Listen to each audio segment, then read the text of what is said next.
जय जगन्नाथ दोस्तों, आज एक बात बताना जा रहा हूँ।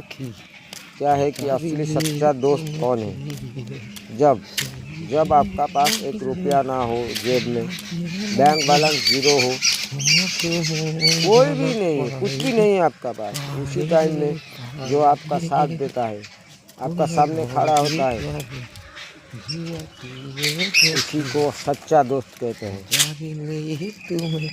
वही दोस्त जो आपका पास खड़ा रहता है गरीब का टाइम में, पैसा हो या ना हो, कभी तुम्हें नहीं पूछता है। वही सच्चा दोस्त है यार। कभी उसी का साथ ना छोड़ना। जब आपका पास पैसा नहीं हो, कुछ भी नहीं हो, फिर भी वो तुम्हारा साथ रहता है। उसी को कभी मत खोने देना यार।